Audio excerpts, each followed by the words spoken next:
एक बात सहन नशीन कर लें, आज जो सरों पे दाढ़ी, ये सरों पे टोपियां सलामत है ना, ये इन इदारे वालों की देन। बेशक बेशक।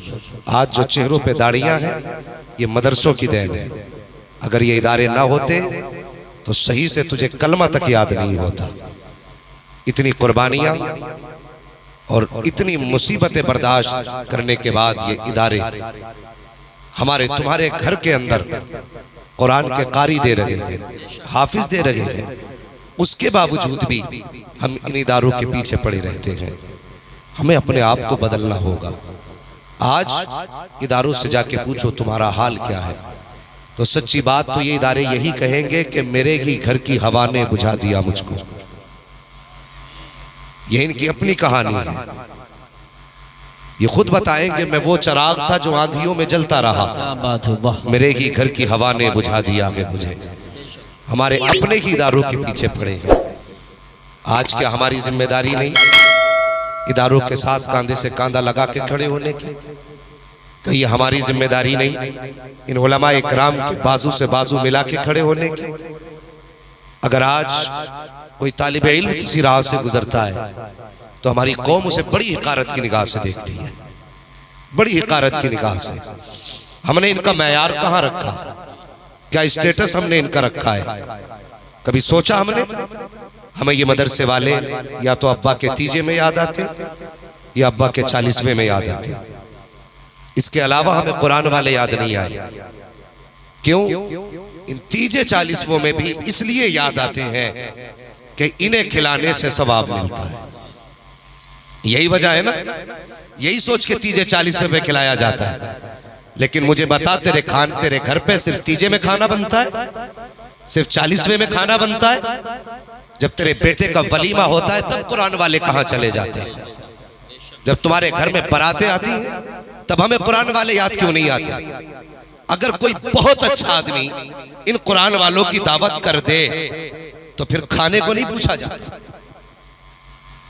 टेबलें लगी, अच्छे अच्छे लोग खा के चले गए, फिर पूछा जाता मदरसे वाले नहीं आए, तो सर पे हाथ मार के कहता यार भूल गया था। तुझे सब याद रहे, ये मदरसे वाले याद नहीं रहे? तो कितने लोग शर्म ये कह के मिटाते हैं कि मदरसे वाले कम से कम कह दिया था तो आ जाते, हमने कह तो दिया था, तुमने इन्हें पहचाना नहीं। ये इतनी गैरतदार कौम है, ये फाके से तो मर सकती है, बिन बुलाए तेरे दस्तरखान पे नहीं जा। बेशक बेशक बेशक, वाह वाह। हमने इन्हें जाना ही नहीं। आज अगर कोई आलिम, किसी मदरसे का जिम्मेदार अगर किसी मार्केट से निकले तो लोग यूं चेहरे फेर लेते हैं, आ रहा है चंदा लेने के लिए, चंदा देना ना पड़ जाए।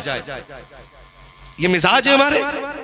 हम ये सोच के चेहरे फेर लेते हैं कि हमें कहीं इसको चंदा ना देना पड़ जाए। और कितने अमीरों की कहानी सुनोगे, कितने अमीर तो अगर कोई मदरसे का मोहतमिम या प्रिंसिपल फोन करके कहे कि आपके जिम्मे मदरसे की इतने हजार की रसीद थी, तो वो कहता ठीक है जी, मेरे पास 4 गरीब आए थे उन्हें दे दिया था, 3 यतीम आए थे उन्हें दे दिया था, लेकिन जब आपका फोन आया है तो ठीक है आपका भी इंतजाम करेंगे, आ जाना 2-3 दिन के बाद मेरी दुकान पर। तुझे शर्म नहीं आती? तू किसे दुकान पे आने का वक्त दे रहा है? तूने इसकी अजमत को जाना नहीं है? तेरी औकात क्या है? अगर तेरे पास वो दौलत आई है जो आज तक किसी की नहीं हुई है, तू इसके नशे में आकर के एक आलिम को वक्त दे रहा है। नहीं, इसकी शान ये नहीं थी कि तू इसे वक्त देता, बल्कि इसकी शान तो ये थी अगर आलिम का फोन आया था तो कहता हजरत माजरत चाहता हूँ, वक्त आखिर हो गई है, वक्त आप दीजिए, जब आप कहेंगे सर के बल चल के आऊंगा। बात यह नहीं है कि आपने याद किया है,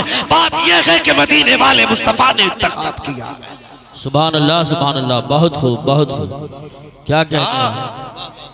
हया करो, कम से कम इल्म वालों की इज्जत करो, इल्म वालों की कदर करो। और यार किस दौलत का नशा, किस दौलत का नशा है? हमने बड़े बड़े दौलत वालों को आईसीयू में ऐसे बेबस पड़े देखा है कि उनके बदन के कपड़े संवारने के लिए दूसरे खड़े होते हैं।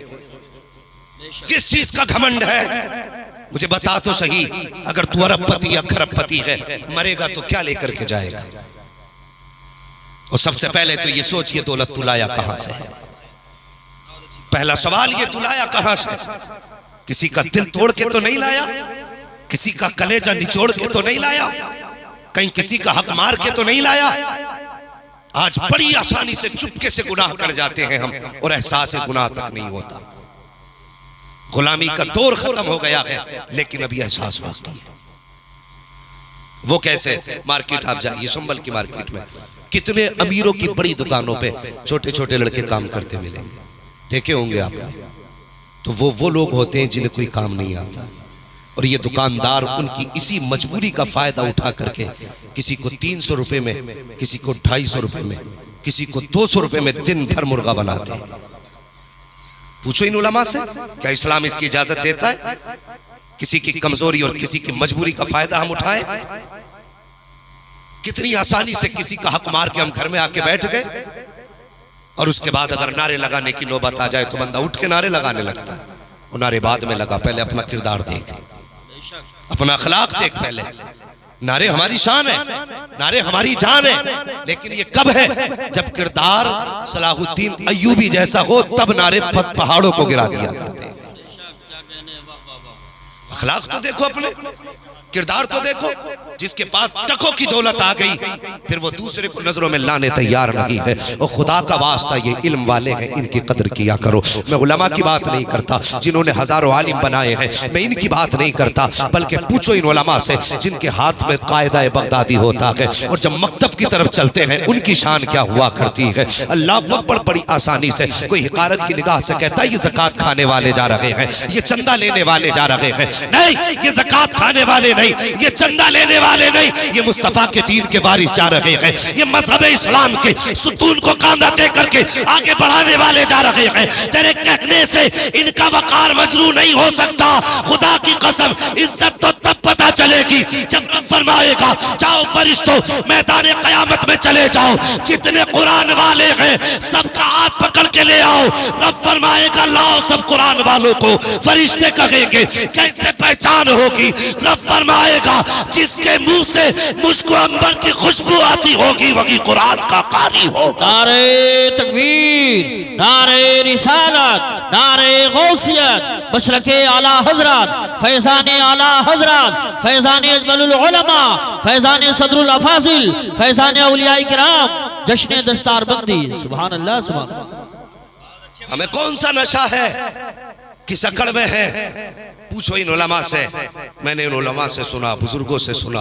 अल्लाह अकबर। फरमाते हैं जिस कब्रिस्तान में कुरान वाला दफन होता है तो 10 कब्रें सरहाने की तरफ, 10 कब्रें पैताने की तरफ, 10 कब्रें दानी जानी, 10 कब्रें पाई जानी। अल्लाह उसकी कब्र की बरकत से 40 कब्रों का अजाब हटा देता है। सुभान अल्लाह। 40 कब्रों का अजाब। आज हमने क्या कीमत लगाई कुरान वालों की? हमने MBBS को तरजीह दी। मैं तालीम का मुखालिफ नहीं, हमें MBBS भी बनना होगा। इसकी कमी से बड़े नुकसान हैं, मगर सब कुछ बनो, कुरान के कारी पहले बनो, कुरान के कारी पहले बनो। हमने अक्सर जो लोग दौलत के घमंड में रहते हैं, नशे में चूर रहते हैं, क्या कितने मीठे अंदाज से हम जलील करते हैं कुरान वालों को। सोचा कभी शादी ब्याह के टेबल लगे हो तो जाके देखना, अगर इत्तेफाक से कोई पढ़ने वाला बच्चा निकल जाए ना स्टैंडर्ड टेबलों की तरफ से, तो कहते बेटे उधर नहीं, तुम्हारे खाने का इंतजाम उधर है। इधर कौन खाएगा? इधर VIP लोग बैठे हैं, इधर VIP लोग बैठे हैं। तेरी नजर में VIP कौन है? जो 1800 रुपए का जूता पहने वो VIP, जो 22,000 का कोट पहने वो VIP, जो 70,000 की घड़ी बांधे वो VIP, जो 1.5 लाख का मोबाइल जेब में रख के वो VIP। हम भी खड़े हो गए, दिखा तो सही कौन सा VIP आने वाला है। एक तरफ कुरान वालों को दाएं हटाया गया, बेटे तुम्हारी जगह नहीं, वहां बैठ के खाओ, यहाँ पे कुछ VIP आने वाले हैं। तुम्हारे VIP कौन थे? जब नजर जमा के देखा गया तो कोई कोट वाला था, कोई पैंट वाला था, एक की सूरत ऐसी ना थी जिसकी शक्ल मेरे मुस्तफा की मोहब्बत में सजी हो, किसी का लिबास ऐसा ना था जिसको देख करके मुस्तफा का लिबास याद आए, और तुमने उनको VIP कहा। कहा कि जिनके बदन पे कोट पैंट था, आ कुरान से पूछ वीआईपी कौन है, तो कुरान बताएगा। खुदा की कसम वीआईपी वो नहीं जिसके पैर में 18,000 का जूता है। वीआईपी वो होता है अगर एक पैर में जूता हो, बदन पे फटा लिबास हो और मुस्तफा कहते बिलाल काबे की छत पे चढ़, तो पैर देखने वाले आदत का अंदाजा न लगाए, मुस्तफा का फरमान देखने वाले ऐलान कर दे वीआईपी वो नहीं जिसका लिबास आला है, बल्कि वीआईपी वो है जो मुस्तफा जाने रहमत वाला। सुभान अल्लाह, माशाअल्लाह, बहुत खूब, बहुत खूब। आज ही बदल दिया। जिंदाबाद जिंदाबाद। तुमने वीआईपी किसे कहा? जिसे पेशाब करने का सलीका नहीं आता तुमने उसे वीआईपी कहा। वीआईपी वो नहीं, वीआईपी वो है जो मुस्तफा के जितने ज्यादा करीब है। क्या कहने बाबा, सबसे बड़ा वीआईपी वो है। सुभान अल्लाह, सुभान। यही वजह है कि बरकतें नहीं होती है। कह रहा कि 8 क्विंटल गोश्त मंगाया था तो सब खत्म हो गया। 8 क्विंटल मंगाया था, सब खत्म हो गया। वो खत्म क्यों हुआ? कभी सोचा? इसलिए कि पहले नंबर तूने उनको दिया जिन्हें सही से कलमा तक याद ना था। जिन्हें सही से कलमा तक याद ना था, उन्हें कोट के बटन के डिजाइन और कीमतें तो मालूम थी, लेकिन मुस्तफा का दिया हुआ तोहफा याद नहीं था। वो आके बैठे, अजी अब बैठने का तो दौर ही खत्म हो गया। कितना दौर बदला है, हमने कितनी तरक्की की है। पहले दौर ऐसा था कि खाने वाले बैठते थे, खिलाने वाले घूमते थे। आज इतनी तरक्की हुई है कि खाने वाले घूम रहे हैं, खिलाने वाले बैठे। हाँ, वो अंधेरा की भला था कि कदम राह पे थे, रोशनी लाई है मंजिल से बहुत दूर हमें। वो अल्लाह के बंदे, ये गलत तरीके हैं और कितने रस्म रिवाज चलने लगे। अजीब हालात है। आज बेटियां मैरिज हाल से रुखसत की जा रही है और इसे लोग फख्र समझते। मैरिज हाल से बेटियों को रुखसत करना ये फख्र की बात नहीं, ये शर्म की बात है। शर्म की बात है बेटियों को मैरिज हाल से रुखसत करना। आप कहेंगे अजीब मौलवी है, पैसा हमारा लग रहा है, 10 लाख में हम मैरिज हाल कर रहे हैं और परेशानी इसे हो रही है। सुन जरा ये दामन अपने गिरबान में झांक। मैंने क्यों कहा बेटियों को अल्लाह तौफीक दे तो अपनी चौखट से रुखसत करना, घर के दरवाजे से रुखसत करना अपने। ये जरूरी नहीं तेरा मकान कच्चा है देखने वाले क्या कहेंगे, फर्क इससे नहीं पड़ता। सुने, तुमने मैरिज हाल में बुकिंग की, कितनी शादियों में अल्लामा तौसीफ साहब जाना होता है। हजरत जी हालात ये है, अगर एक शरीफ आदमी आज मैरिज हाल में खाना चला जाए तो भूखा लौट आता है। अल्लाह तौफीक दे सब सही हो जाए, आमीन। हजरत जी मैरिज हालों की जिम्मेदारी नहीं है, जिम्मेदारी उनकी है जो कर रहे हैं। जमीन सारी अल्लाह की है, मगर ये किसी से कहती तो नहीं कि तू खड़े होकर खा, तू बैठ के खा। ये तो हमारी अपनी जिम्मेदारी है ना, हमें कैसे खिलवाना है। कुछ लोगों ने मयारी इसको बना लिया, स्टैंडर्ड में चाहिए। इसे तुमने स्टैंडर्ड कहा, गधों की तरह खाते हो, कहते हो ये स्टैंडर्ड है। गधों की तरह पीते हो, तुम कहते हो ये स्टैंडर्ड है। स्टैंडर्ड ये नहीं जो तुम कह रहे हो, स्टैंडर्ड वो है जो मेरे मुस्तफा ने तरीका दिया है। पूछो इन उलमा से, मेरे नबी ने बैठ के पानी पीने का हुक्म दिया और इंसान खड़े खड़े पानी पी रहा है। आज साइंस 1400 साल के बाद इस नतीजे पे पहुंची है कि पैगंबर ने बैठ के पीने का हुक्म क्यों दिया था, खड़े होकर पीने से क्यों मना किया। आज साइंस को पता चला है 1400 साल के बाद जो पैगाम नबी ने 1400 साल पहले दिया था, ये आज कह रहे हैं अगर खड़े होकर पानी पियोगे तो गुर्दे भी जाएंगे, मैदा भी जाएगा। 1400 साल पहले मुस्तफा ने किया कहा था कि बैठ के पानी पियो, मैदा भी सलामत रहेगा, गुर्दे भी सलामत रहेगा। सुभान। नारे तकबीर, नारे रिसालत, नारे गौसियत, मसलके आला हजरत, फैजाने आला हजरत, फैजाने ख्वाजा गरीब नवाज, फैजाने हुजूर साबिर पाक, फैजाने हुजूर मखदूम सिमना, जश्न दस्तार बंदी।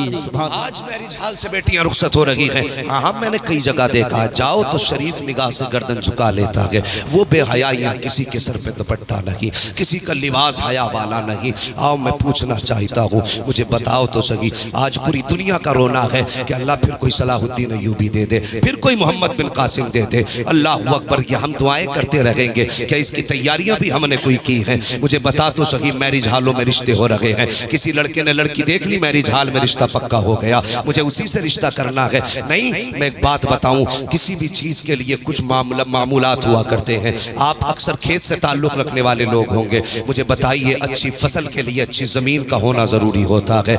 आज किसान कहता है जो जमीन अच्छी होगी उसमें फसल अच्छी होगी। अगर किसान का ये मानना है कि अच्छी फसल के लिए अच्छी जमीन का होना जरूरी है, तो ये मेरा मानना है अच्छी नस्ल के लिए अच्छी गोद का होना जरूरी है, अच्छी माँ का होना जरूरी है। अगर माए तुम जाकर के मैरिज हाल में तलाश करोगे तो घर के अंदर सलाहुद्दीन अय्यूबी नहीं आएगा, मोहम्मद बिन कासिम नहीं आएगा। अगर दामाद तुम जाकर के नाइट क्लब में तलाश करोगे तो घर में आने वाला कोई कुरान का कारी नहीं आएगा। वो दौर था कि जब लोग खानकाहों में दामाद तलाश करते थे, मस्जिदों में दामाद तलाश करते थे, तो आने वाला बेटा भले छप्पर में पैदा हो लेकिन कौम की तकदीर लेके पैदा होता था, इस्लाम की लगाम लेके पैदा होता था। आज वजह क्या है? सभी का एक रोना है कि बताओ हालात कैसे होते जा रहे हैं, समाज बिगड़ता जा रहा है। तुमने इंतखाब कैसा किया है? मुझे बता तो सही। हर जवान की ख्वाहिश ये है आंखें नशीली हो, होठ शराबी हो, चेहरा देखो तो देखते रह जाओ। तुमने हर हुस्न औरत में देखा, क्या दिखवाने से पहले जब तेरी माँ ढूंढने गई थी रिश्ता, तब तूने ये तो कह दिया था उसके होठ ऐसे हो, उसके रुखसार ऐसे हो, उसकी पेशानी ऐसी हो, उसका कदोकामत ऐसा हो, वो चलती हो तो यूं लगती हो, बोलती हो तो यूं लगे। मुझे बता तो सही, दिल पे हाथ रख के, क्या तूने एक बार भी ये कहा ए माँ लड़की देखने जा रही है, जहां पेशानी का हुस्न देखे नजर जमा के देखना उसकी पेशानी पे सजदे का निशान है कि नहीं। जब तू बात करे तो उसके मुंह को जहां चलता हुआ देखे उसकी मुंह की महक को सूंघना। अगर वो बोले तो मुंह से कुरान की महक आती है कि नहीं, कुरान की तिलावत की महक आती है कि नहीं। अगर तू ये तलाश कराता, दावे के साथ कहता हूँ, गोद तेरी होती, आने वाला सलाहुद्दीन अय्यूबी पैदा हो जाता, खालिद इब्ने वलीद पैदा हो जाता। बेशक, सुभान अल्लाह, माशाअल्लाह। हमारे इंतखाब गलत रहे, हमने रिश्ते तो एक अच्छी गोद का इंतखाब न कर सके। जब अच्छी गोद नहीं होगी तो समझो अच्छी नस्ल भी नहीं हो सकती, अच्छी नस्ल भी नहीं हो सकती है। अच्छी नस्ल के लिए अच्छी गोद का होना जरूरी है। जवानों, जिंदगी कट जाएगी, काली के संग भी कट जाएगी, गोरी के संग भी कट जाएगी, कट तो सभी की जानी है। अगर चाहते हो तुम्हारे बाद तुम्हारी नस्लों में तुम्हें इज्जत से याद किया जाए तो अपने जिंदगी के लिए अच्छी गोद का इंतखाब करो, अपने बच्चों के लिए अच्छी माँ का इंतखाब करो। माएँ अच्छी होंगी तो बेटे खुद ब खुद अच्छे होंगे, औलाद नेक होगी। बदलें अपने तरीके। मैं अर्ज कर रहा था, आज अमीरों के क्या कहने, हया आती है कितने मैरिज हालों में जाओ तो किसी के सर पे दुपट्टे नहीं, और उसके बाद हमारी कौम रो रही है, हमें क्या हो गया है, हमें कोई बचाने क्यों नहीं आ रहा है, हमें कोई बचाने क्यों नहीं। क्या सिर्फ अब शोर मचाने से कुछ हो सकता है? शोर मचाने से कुछ हो सकता है? जाके देखो मैरिज हालों में जहां शादियां होती है पहले कैमरे वाला खड़ा कर दिया जाता है, सबसे पहले कैमरे वाला। बीवी किसी और की देखना पहले शोहर को चाहिए, पहले कैमरे वाला देख रहा है। चारों तरफ से कैमरे घुमा घुमा के वीडियो बनाई जा रही है और इस बेहयाई को नस्लों के लिए बचा के रखा जाता है कि अपने बच्चों को दिखाएंगे। ये बेबरकतियां।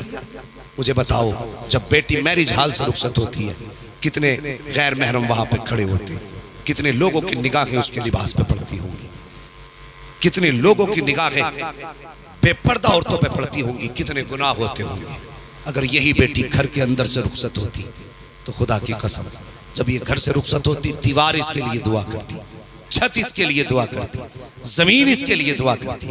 और क्यों ना करती, जमीन ने इसे सजदे करते देखा था, छत ने इसे रातों में उठ के सहरी खाते हुए देखा था, दीवारों को इसको कुरान पढ़ना याद है, घर के एक एक कोने को इसके लिए रातों को उठ के वुजू करके ठंडी रातों में कुरान का पढ़ना याद है। खुदा की कसम, ये घर से जब इज्जत के साथ रुखसत होके जाती, हर चीज की दुआ इसके साथ होती, ये तेरे घर में दुल्हन बन के जाती, खुदा की रहमतें दामन में साथ लेके जाती। सुभान अल्लाह। लेकिन मिजाज ही बदल गए, मैरिज हालों में रिश्ते खुदा रहा, बदले तरीके और अपने उसूल बदले। अमीरों, दौलत का सही इस्तेमाल करो, सही इस्तेमाल दौलत का करो, और किसी की कीमत उसका बदन देख के ना लगा, उसका लिबास देख के कीमत ना लगा। कोई ऐसा भी होगा जो फटे कपड़ों में रहता हो लेकिन रिश्ता मुस्तफा से बड़ा करीबी हो, भी तो हो सकता है ना किसी के पैर में टूटी जूती हो, लेकिन जब रात को उठता हो तो उसकी सदाओं के जवाब में आसमानों से इजाबत की सदाएं आती हैं। बेशक बेशक किसके राज कौन जाने, बंदों के राज अल्लाह ही जानता है। खुदा राह तरीके अपने बदलें और अपने पैसों को सही जगह पे खर्च करें। एक तरीका हमने देखा है, हमारा उसूल देखिए, जन्नत में जाना चाहता है हर बंदा, हर शख्स चाहता है ना जन्नत में जाए। जितने लोग चाहते हैं जरा बता दे हाथ उठा के, कितने लोग जाना चाहते हैं? माशाअल्लाह सभी जाना चाहते हैं। अल्लाह सलामत रखे और आज की रात के सदके में अल्लाह सबको जन्नत अता फरमा, आमीन। सबको जन्नत अता फरमा दे। मैं एक बात कहता हूँ अक्सर, जिसके पास करोड़ों लाखों रुपया है, मगर अगर वो उसने बेटे को डॉक्टर भी बनाया, इंजीनियर भी बनाया, मास्टर भी बनाया, कलेक्टर भी बनाया, अगर कुरान का कारी ना बनाया, तो मैं कहता हूँ बड़ी बेबसी की मौत मरा है, बड़ी बेबसी की मौत मरा है वो शख्स। उसकी वजह देखें, जिंदगी के आखिरी लम्हात में हर इंसान चाहता है कि रूह सुकून से निकल जाए। बेशक हर इंसान चाहता है कि आसानी के साथ मरे, लेकिन हमने बेटों को कारी नहीं बनाया। जब सांस अटकती है ना तो कोई गिलास लेके भाग रहा है, हाफिज जी से पानी पड़वा लो। कोई हाफिज जी को तलाश करने जा रहा है कि चलो अब्बा की तबीयत ठीक नहीं है, चल के यासीन पढ़ दो। अल्लाह अकबर। अगर हाफिज ना मने, ना मिले और पानी ना मिल सके, कितनी बेबसी की मौत इंसान मरेगा। मुझे बताओ तो सही, मैंने पहले बात कही थी, हमने अमीरों को आईसीयू में ऐसे हाल में पड़ा देखा है कि कोई पानी पिलाने तक नसीब नहीं होता है। और खुदा के वास्ते अपनी आखिरत का इंतजाम जीते जी कर जाओ, अपनी जिंदगी में आखिरत का इंतजाम कर जाओ। आज 40वां हो तो इतने लंबे लंबे थाल सजाए जाते हैं। जब पूछा जाए ये किस लिए, तो कहता है ये सब अब्बा को पसंद था, पान भी अब्बा को पसंद था, मीठा भी अब्बा को पसंद था, ये सब्जी अब्बा के पसंद की थी, सारी चीजें 40वें में लगाई जा रही है। मुझे बता तो सही, मरने के बाद इतना ख्याल बाप की फिक्र का, क्या जिंदगी में भी उनका ख्याल इतना किया हमने? कभी ख्याल आया मेरे बाप को कौन सा फल पसंद है? कभी याद आई मेरी माँ को कौन सी चीज ज्यादा पसंद थी? मरने के बाद इसलिए तबाक सजाए जाते हैं ताकि ये समाज देख ले इसे बाप से कितना प्यार है। उनके जीते जी हम कुछ ना कर सके, उनके मरने के बाद तबाक सजाए जा रहे हैं। अल्लाह अकबर। उससे पहले एक बात क्या की जाती है, इधर इंतकाल होता है। हमारी कौम भी बड़ी सीधी कौम है, जिधर एक चलता उधर को सब चल दिया करते हैं, भेड़ की चाल चला करते हैं। बाप का इंतकाल होता है तो मिजाज हमारे मुआशरे का, सबसे पहले गए मस्जिद से पेटी उठा, दुकान से पेटी उठाई पारों की, मस्जिद में ला के रख दी। किस लिए? ताकि लोग इसे पढ़ें, अब्बा की रूह को सवाब मिले। कभी मस्जिदों में जाके देखा करो कितनी पेटियां रखी हुई है, रख के उन पे गर्द चढ़ रही है। आज कोई उन पारों की गर्द साफ करने वाला नहीं है। कितनी पेटियां रख के जंगालूद हो गई है, कोई आज उन पेटियों को खोलने वाला नहीं है। हमारी मस्जिदों के अंदर पेटियों के तो ढेर लगे हैं, लेकिन कोई कुरान पढ़ने वाला नहीं है। ओ खुदा के बंदे, अगर जन्नत में जाना चाहता है, बाप को बख्शवाना चाहता है, तो सबसे पहला काम तो ये कर, अगर घर में बाप का जनाजा पड़ा है और तेरे चेहरे पे दाढ़ी नहीं है, बाप को बख्शवाना चाहता है, उसके जनाजे के आगे खड़ा हो, कह दे या अल्लाह मेरा बाप कब्र में जा रहा है, मैं इसके लिए तुझे गवाह बनाकर आज ऐलान करता हूँ, जब तक जीऊंगा मुस्तफा की सुन्नत चेहरे पे सजाता रहूं। सुभान अल्लाह माशाअल्लाह। ये ऐलान आप कर देंगे, उस दिन खुदा की कसम तेरी दाढ़ी की बरकत से अल्लाह तेरे बाप की मगफिरत फरमाएगा। बेशक बेशक सुभान। दूसरी बात, अगर चाहते ही हो मरने वाले को सवाब मिले तो सुनो, बाप का इंतकाल हो, दफन करे उसको, या दफन से पहले जब आपको वक्त मिले, अल्लाह तौफीक दे तो कभी मदरसे जाए, मदरसे के मोहतमीम से पूछे, अगर चाहते हो ना तुम्हारा अपना जन्नत में जाए, उससे जाके पता करें कि हम मदरसे में बच्चे जो पानी पीते हैं वहां किसी फ्रिज का इंतजाम है कि नहीं। हम हालात देखें अपने, हमारे बच्चे फ्रिज का पानी पीते, वो भी फिल्टर। मदरसे में अक्सर पढ़ने वाले बच्चे सादा, कभी तो टंकी का पानी पिया करते, ताजा भी नहीं, भरा हुआ पानी, फिल्टर नहीं, वही जो टंकी में भरा है। हमारे बच्चे एसी में रहे, और ये कुरान पढ़ने वालों को कुछ मदारिस में पंखे तक हाथ वाले नसीब नहीं होते, हाथ वाले पंखे तक नसीब नहीं। ओ भाई, अगर चाहते हो अब्बा की मगफिरत हो तो कभी मदरसे जाओ, मोहतमीम से कहो ये मेरे बाप के सवाब के लिए 10,000 ले, पंखा लगवा देना, मेरे बाप की तरफ से 20,000 लो, एक फिल्टर मशीन लगवा देना, मेरे बाप की तरफ से 50,000 लो, तलबा के लिए एक फ्रिज का इंतजाम कर देना। अल्लाह तौफीक दे, इस तरह के काम करो। मुझे नहीं मालूम मरने के बाद तुम्हारे लिए कोई दुआ करे ना करे, कभी कब्रिस्तान जाके देखा करो, कब्रें बैठी हुई हैं, आज कोई मिट्टी डालने वाला भी नहीं है। बेशक कितनी कब्रों पे गुलाब पड़ा है और कितनी कब्रों पे मिट्टी तक डालने वाला कोई नहीं। गारंटी है कोई तेरे बाद तेरी कब्र पे मिट्टी डालने आएगा? कोई देखने तक नहीं आता क्या हाल कब्रों के हैं। अल्लाह तौफीक दे, अपने जीते जी आखिरत का इंतजाम करके जाओ।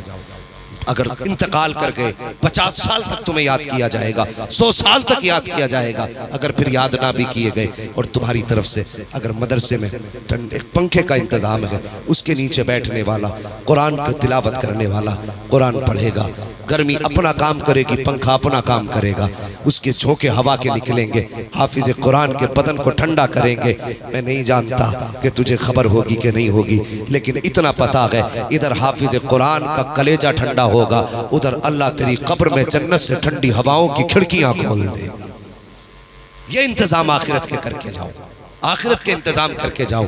अल्लाह तौफीक दे तो कुरान वालों की खिदमत करो, कुरान वालों की खिदमत करो और अल्लाह के फजल से अपने बच्चों में से कम एक बेटे को हाफिज कुरान जरूर बनाओ। बनाएंगे इंशाअल्लाह, बोलो इंशाअल्लाह। हमारी कौम में सबसे कम इज्जत अगर किसी की है तो वो मौलवी की, वो मौलवी की है। कितनी मेहनत से माँ बाप एक बच्चे को आलिम बनाते हैं। अब बच्चों की भी जिम्मेदारी है वो माँ बाप का ख्याल करें, माँ बाप का ख्याल करें, बच्चे भी, उनकी भी जिम्मेदारी है। एक बाप अपने बच्चे को पढ़ाने के लिए कौन सा जतन नहीं करता।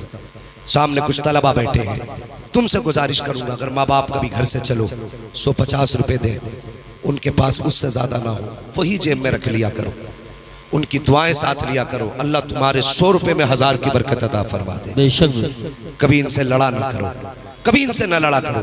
वो एक अल्लामा साहब डॉक्टर रूहुल अमीन साहब जो झारखंड साइड के रहने वाले हैं, एक दिन उनके यहाँ पे जाना हुआ, बहुत बड़े डॉक्टर हैं, तो वो अपनी दास्तान सुनाने लगे और कहने लगे कि मेरे बाप ने ना हजरत मुझे पता है कि कितनी मेहनत से मेरी फीस भरी थी। कह रहे कि 250 रुपए फीस थी मेरी उस वक्त की। मेरे बाप ने मुझे नहीं पता कहां से उधार लेकर के आए थे और मैंने कहा था अब्बा मुझे पढ़ना है। उन्होंने 250 रुपए ला करके मेरी फीस भरी और ये कहते कहते वो रोने लग गए। कहने लगे मेरे बाप ने मेरी फीस की खातिर कितने दिन फाके से काटे ये मैं जानता हूं। कह रहे गुर्बत का दौर था जब बाप ने मुझे पढ़ाया, आज खुदा ने मुझे दौलत दी है, आज मैं डॉक्टर हूं, आज मेरे पास पैसे का ठिकाना नहीं, लेकिन आज उस पैसे को इस्तेमाल करने वाला बाप नहीं है, तो मुझे ये दौलत भी अच्छी नहीं लगती है। और जवानों, अगर माँ बाप तुम्हें पढ़ाने में अपना वक्त खर्च करते हैं तो तुम्हारी जिम्मेदारी है माँ बाप की खिदमत करो। आज ये जिंदा है, इनकी कदर कर लो।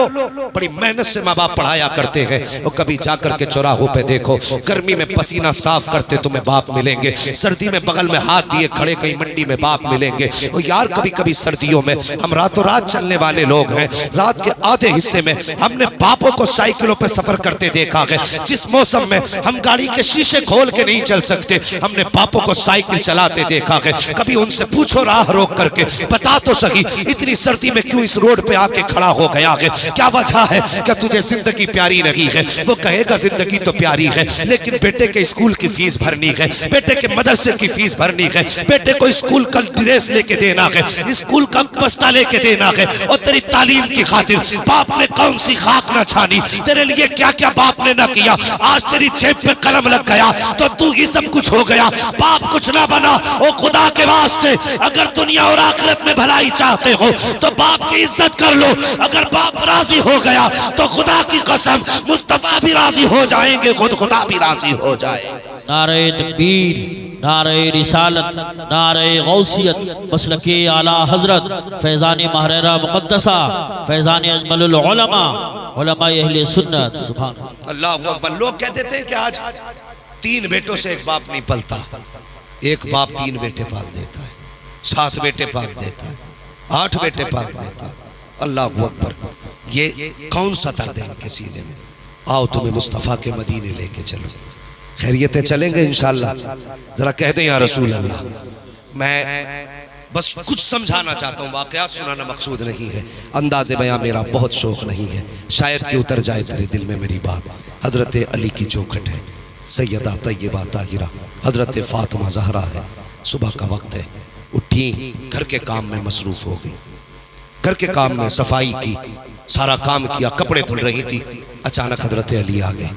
हजरत अली रज़ी अल्लाह तआला अन्हु आए, कहने लगे फातिमा, लगता है आज मेरी फातिमा की तबीयत ठीक हो गई है। क्या बात, आज अपने हाथ से सैयदा काम कर रही है? हजरत फातिमा ने कहा अली मैंने सारा काम कर दिया, कपड़े भी सारे धुल दिए, बस आपका अमामा रह गया है, अगर हो सके तो ये अमामा भी दे दे, मैं इसको अपने हाथ से धुल दूं। हजरत अली ने वो अमामा शरीफ भी उतार के दे दिया, अमामा शरीफ दिया। हजरत फातिमा ने अमामा शरीफ भी धुला और धुलने के बाद शहजादों को लिया और गुस्ल देने लगी। गुस्ल देने के बाद जब कपड़े पहनाने की बारी आई ना, तो बाल सवारते हुए रोने लगी, माथी आंख में आंसू आ गए। हजरत अली कहने लगे फातिमा खैर तो है? क्या बात, आज बच्चों को नहलाते हुए आंख में आंसू? सैयदा फातिमा कहने लगी अली आज एक ख्याल ने रुला दिया। कौन सा ख्याल? फरमाने लगी आज मुझे ख्याल आया कल खुदा जाने मेरे बेटों का कोई चेहरा धुलेगा कि नहीं धुलेगा, कल अल्लाह जाने मेरे बेटों के बाल सवारने कोई आएगा कि नहीं आएगा। हजरत फातिमा जहरा ने जब इतनी बात कही, हजरत अली की आंख में आंसू आ गए। फातिमा ये ना कहो, ऐसी बातें क्यों कर रही हो? हजरत फातिमा कहती है अली मेरा दुनिया से जाने का वक्त करीब आ गया है। ये कैसे कह दिया? कहने लगी तहज्जुद की नमाज पढ़ के मुसल्ले पे फज्र के इंतजार में बैठी थी, आंख लगी ख्वाब में मुस्तफ़ा आए थे। फरमाने लगे फातिमा बहुत दिन हो गए, जुदाई तुम्हारी बर्दाश्त नहीं होती, आओ अब तुम अपने बाबा के पास आ जाओ। अल्लाह अकबर इतना कहा, हजरत अली की आंख में आंसू। शहजादों को तैयार किया, फरमाने लगे शहजादों जाओ मुस्तफ़ा के मज़ार पे मेरा सलाम पेश करके आओ। अल्लाह अकबर, शहजादों को भेजा। उसके बाद सैयदा फातिमा ज़हरा ने हजरत अली का हाथ पकड़ा, पकड़ के कहने लगी अली कुछ बात करनी है, मेरे पास वक्त बहुत कम है, क्या आप थोड़ा वक्त देंगे? हजरत अली ने फरमाया फातिमा कहो क्या कहना चाहती हो। आपने हजरत अली का हाथ पकड़ा, कमरे में गई, हजरत अली को बैठाया, खुद भी बैठी और उसके बाद नबी के शहजादी हजरत फातिमा ज़हरा ने अपना दामन फैलाया, फैला के कहती अली आज फातिमा कुछ मांगना चाहती है। ए फातिमा मांगो, क्या मांगना चाहती है? अल्लाह अकबर। हजरत फातिमा कहती है अली अगर जिंदगी में कोई खता हो गई हो तो माफ कर देना। अल्लाह अकबर। ये बात किसने कही थी? खातून जन्नत ने ये बात कही, सैयदुल अंबिया की शहजादी ने ये बात कही है। उसने कही जिसको मुस्तफा ने फरमाया मेरी फातिमा मलकाए जन्नत है, वो फातिमा कहती है ए अली कोई खता हो गई हो तो माफ कर दिया जाए। हजरत अली की आंख में आंसू है, फरमाते फातिमा किस खता की बात करती हो? पूरी जिंदगी सब्र के सांचे में गुजार दी, कौन सी खता की बात कर रही हो? हजरत फातिमा कहती है ए अली हो सकता है तुमने मुझे कपड़े धोने का हुक्म दिया हो और उस हुक्म की तामील में मुझसे शायद ताखीर हो गई हो, इसलिए अली वो माफ कर दिया जाए। अगर कभी खाना बनाने का हुक्म दिया हो उसमें ताखीर हो गई हो, अली माफ कर दिया जाए। हजरत अली कहते हैं ए फातिमा मुझे अच्छी तरह याद है तुमने अपनी जिंदगी मेरे साथ इस सब्र से गुजारी कि कभी एक लुकमे का सवाल नहीं किया, तुमने पैबंद के कपड़े तो पहने लेकिन कभी लिबास का सवाल नहीं किया। ए फातिमा सारी जिंदगी मुझे तुमसे कोई शिकायत नहीं हुई है, लेकिन फातिमा मैं भी कुछ कहना चाहता हूँ। कहो अली क्या कहना चाहते हो? कहा ए फातिमा अगर कयामत के दिन मुस्तफा के साथ खड़ी हो तो कहीं मेरी शिकायत मत कर देना, ये मत कहना मुस्तफा किसके साथ छोड़ के आए थे, उसके साथ जिसने कभी फातिमा को भरपेट खाना न खिलाया, उसके साथ जो कभी फातिमा को नया लिबास न दे सका। अल्लाह अकबर। हजरत फातिमा की चीख निकली है, फरमाती अली ऐसी बात ना करे। अल्लाह अकबर। अगली बात हजरत फातिमा ने कही थी, अब जरा दिल थाम के सुनना प्यारे। हजरत फातिमा कहती है ए अली एक बात और कहना चाहती हो। कहो अली क्या कहो फातिमा क्या कहना चाहती हो? तब हजरत फातिमा कहती है ए अली मेरे इंतकाल के बाद तुम जिससे चाहो निकाह कर लेना, मैं तुम्हें आजाद करती हूँ। अल्लाह अकबर। तुम्हें पता है ये कौन सी आजादी है? अब जरा दिल थाम के बात सुनना प्यारे। एक दिन हजरत अली ने दूसरी लड़की से निकाह करना चाहा था, दूसरी खातून से। ये बात हजरत फातिमा के कानों तक आई, आपने शहजादों को गोद में लिया, मुस्तफा की बारगाह में आई, या रसूल अल्लाह अली दूसरा निकाह करने जा रहे हैं, मेरे हुजूर मिंबर पे तशरीफ लाए। सहाबा को इकट्ठा किया, हजरत अली को बुलाया, कहा था अली मैंने सुना है तुम दूसरा निकाह करना चाह रहे हो। जी या रसूल अल्लाह आपने सच सुना है, यही मेरा इरादा है। मुस्तफा के एक तरफ आका हसन बैठे हैं, दूसरी जानिब आका हुसैन बैठे हैं। तब मुस्तफा ने कहा था अली हर मोमिन को 4 निकाह की इजाजत है, लेकिन तुम्हें मेरी फातिमा के होते हुए दूसरे निकाह की इजाजत नहीं है। मैं तुम्हें इजाजत नहीं देता कि मेरी फातिमा के होते हुए तुम किसी दूसरे निकाह का इंतखाब करो। अल्लाह अकबर। आज हजरत फातिमा कहती है ए अली मेरे इंतकाल के बाद तुम्हें इजाजत है, तुम जिससे चाहो निकाह करना। लेकिन जो अगली बात कही है वो कलेजा चीर देती है भाई। हजरत फातिमा ने कहा था ए अली जिससे चाहो निकाह करना, लेकिन याद रखना महीने में कम से कम 2 दिन मेरे बच्चों को दे दिया करना, 2 दिन मेरे बच्चों को दे दिया करना। फातिमा कहना क्या चाहती हो ए अली मेरे बात बच्चे तनहा हो जाएंगे, हो सकता है तुम अज़दवाजी जिंदगी में मसरूफ हो जाओ और मेरे बच्चों को मेरी याद सताती रखे। इसलिए फातिमा ये चाहती है कि मेरे इंतकाल के बाद अगर 28 दिन तुम अपनी बीवी के साथ गुजारो तो 2 दिन मेरे बच्चों के साथ गुजार लिया करना, हसनैन करीमैन के साथ गुजार लिया करना। अल्लाह अकबर। ये माँ हुआ करती है साहिब जिसको आखिरी लम्हात में भी बच्चों की फिक्र सताया करती है। और एक बात हजरत फातिमा ने हजरत अली से कही थी, ए अली एक बात और कहना चाहती हो। कहो फातिमा क्या बात है? फरमाते अली मेरे इंतकाल के बाद कभी दिन के उजाले में घर में कदम न रखना। हजरत अली कहते हैं फातिमा आंगन मेरा, घर मेरा, चौखट मेरी, दर मेरा, मैं दिन के उजाले में क्यों नहीं आ सकता? तब हजरत फातिमा ने कहा था ए अली घर भी आपका है, चौखट और जागीर भी आपकी है, लेकिन बात यह है अगर दिन के उजाले में आप घर में आते हो तो आपकी जो शहजादी है ज़ैनब वो इतनी हया किया करती है कि मेरी कमर के पीछे छुप के खड़ी हो जाया करती है। वो इतनी हया वाली है कि तुम्हारे सामने आने से शर्माया करती है। ए अली अगर मेरे इंतकाल के बाद तुम दिन के उजाले में घर में आओगे तो फिर मेरी बेटी किसके पीछे छुपेगी? अगर सामने आ गई वो तो हया से पानी पानी हो जाएगी। अल्लाह अकबर। ये राज तब खुला जब हजरत अली बिस्तरे मर्ग पर थे। तब आपने कहा था ज़ैनब आज तक मैंने कभी तेरा चेहरा नहीं नजर भर के नहीं देखा, एक बार जरा चेहरा तो दिखा। हजरत ज़ैनब सामने आई थी, आपने चेहरे से दुपट्टा हटाया, हजरत अली की चीख निकली। फरमाया था ज़ैनब आज बात समझ में आ गई है कि तू इतनी हया वाली क्यों है। शहजादों से कहा था ए शहजादों अगर तुम्हारा जी चाहे कि तुम खातून जन्नत का चेहरा देखो तो जिसने ज़ैनब का चेहरा देख लिया उसने खातून जन्नत फातिमा ज़हरा का चेहरा देख लिया। सुभान अल्लाह, सुभान अल्लाह अल्लाह। अकबर। ये माँ होती का दिन के उजाले में नहीं आना। अभी ये बातें चल ही रही, शहजादे हुजूर के रोजे पे थे तो एक नूरानी चेहरा सामने आया। आने वाले ने कहा बच्चों जल्दी करो घर चले जाओ। कहा किस लिए? कहा माँ कुछ देर की मेहमान है, माँ कुछ देर की मेहमान है। कहा हमने तो खैरियत से छोड़ा था। कहा तुम नहीं जानते माँ दुनिया से जाने वाली है। बच्चों ने कहा कौन हो तुम?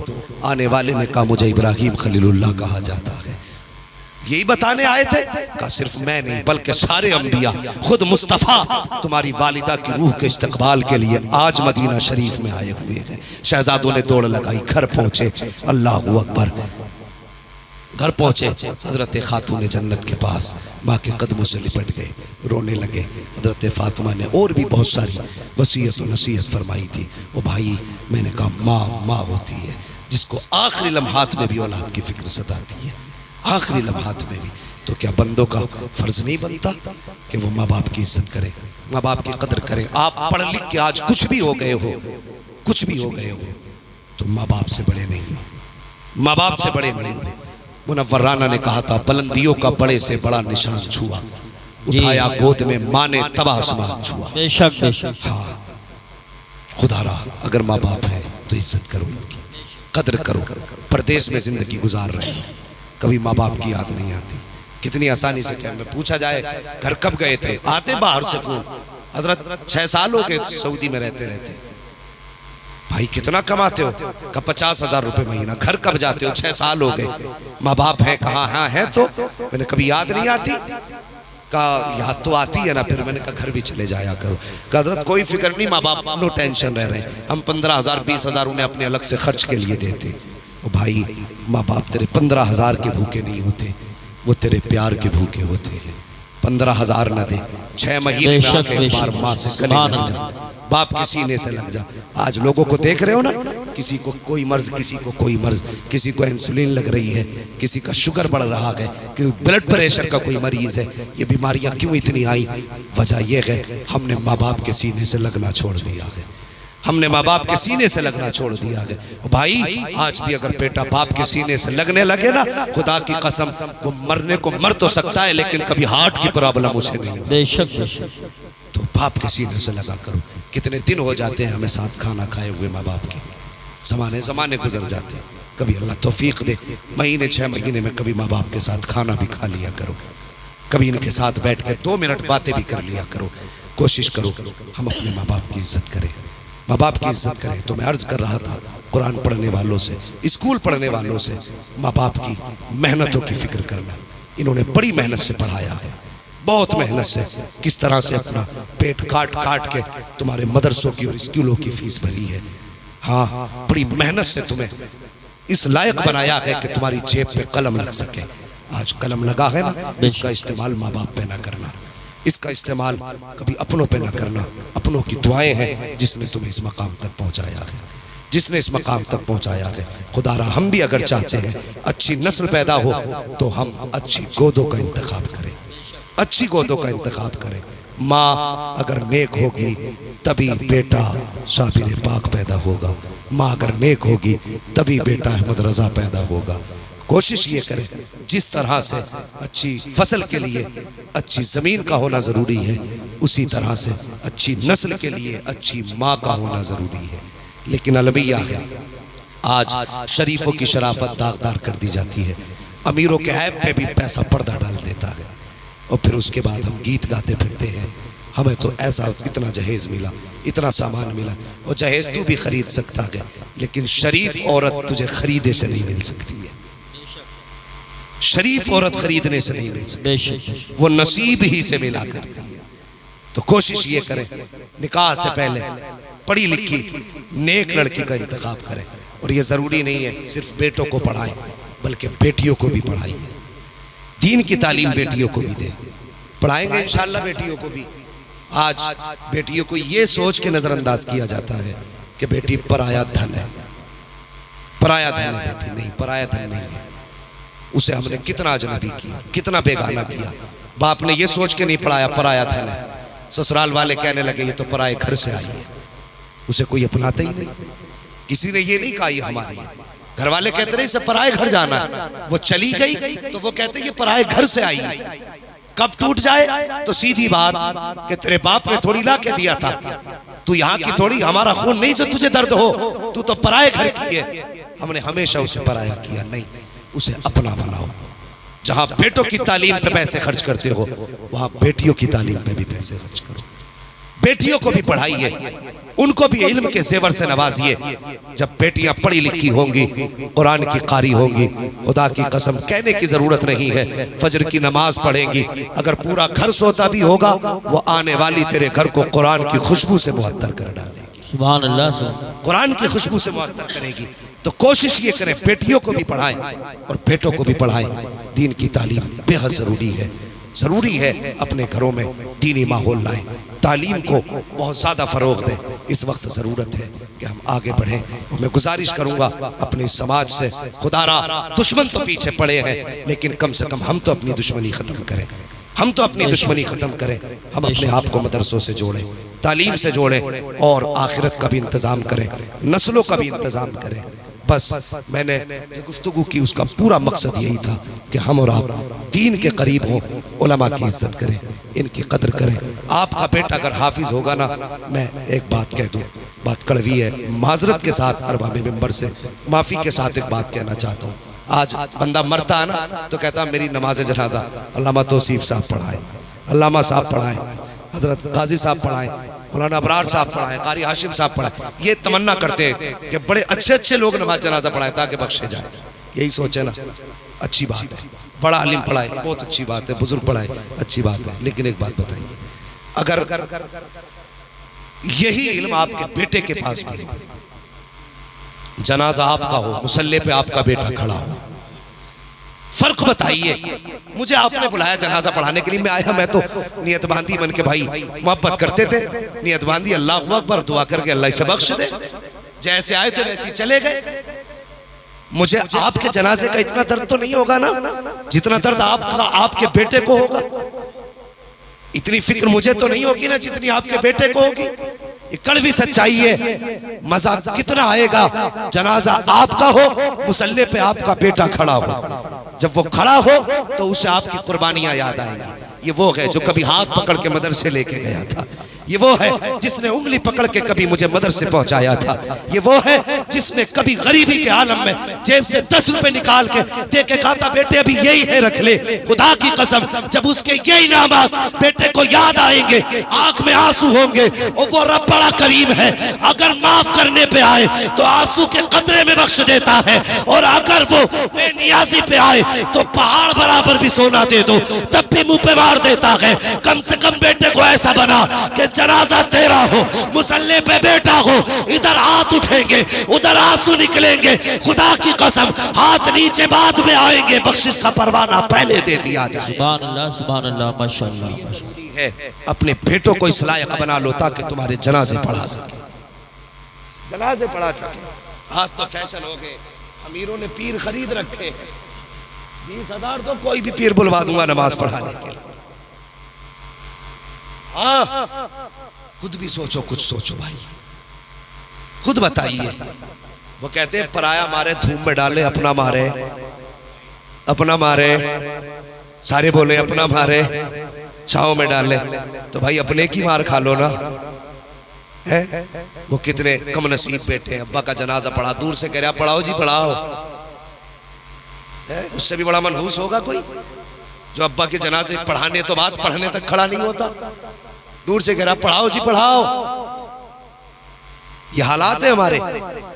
क्यों नहीं आया भाई? या तो कपड़े पाक नहीं है, नमाज नहीं आती। मोमिन को पाक रहना चाहिए। वो बेटा नसीब वाला है जिसे बाप की जनाजे की नमाज मिल जाए। तो कोशिश ये करें अपने जनाजे के इंतजाम खुद ही करके जाएं, और कोशिश करें इंतकाल हो बेटा सरहाने बैठा हो, जनाजा हो बेटा मुसल्ले पे हो, कब्र में उतारा जा रहा हो बेटा सूरह यासीन पढ़ रहा हो, लोग दफना के आ जाएं बेटा कुरान पढ़ के सुनाए। ऐसे इंतजाम कर जाओ। आज तो फैशन चल गए, मैं ये बात कह के जाऊंगा, और फैशन ये चला है 3 दिन तक कब्र पे बैठा के कुरान पढ़वाया जा रहा है। 3 दिन तक लगातार नॉन स्टॉप। एक जगह हजरत कुरान खानी कराई और मत भेजा कर रहा ऐसे लोगों की कब्रों पे बिल्कुल भी। कुरान खानी कराई तो बच्चे ले गया मदरसे से, 4 बच्चे ले गया, और चारों भाइयों ने अपनी ड्यूटी लगा ली कि एक सोने आएगा तो एक कब्र पे उन बच्चों की रखवाली करेगा। तो 3 दिन लगातार कुरान पढ़वाया, आंखें सूज के लाल हो गई, सोने तक ना दिया। जब पढ़ के निपटे तो 150 रुपए और वो 70 रुपए मीटर का कपड़ा। तो शर्म कर। हाँ जायदाद तू खागा, हम थोड़ी खाएंगे तेरे अब्बा की। भाई अल्लामा तौसीफ साहब बात ये नहीं है पढ़वाया किससे, बात ये कर क्या रहे हम। इतना जुल्म उन्हें सोने तक न दिया, तो इससे सवाब मिलेगा? किसी को तकलीफ देके आंखें सुर्ख करके इससे क्या मिल सकता है? अगर पढ़वा नहीं था तो वो रेस्ट कर लेते, दूसरे आ जाते, वो चले जाते, तीसरे आ जाते, वो आराम कर लेते। हद हो गई भाई, इंतहा कर दी।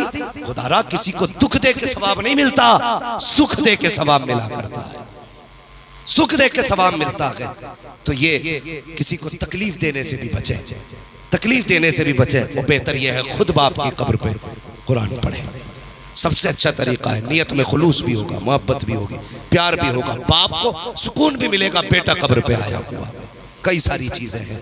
बस लोगों दीन की तरफ आओ, मजहब इस्लाम के करीब हो जाओ, अपने आप को कुरान से जोड़ो, मदारिस से जोड़ो। जब सारी चीजें साथ छोड़ जाती हैं तब कुरान साथ देता है।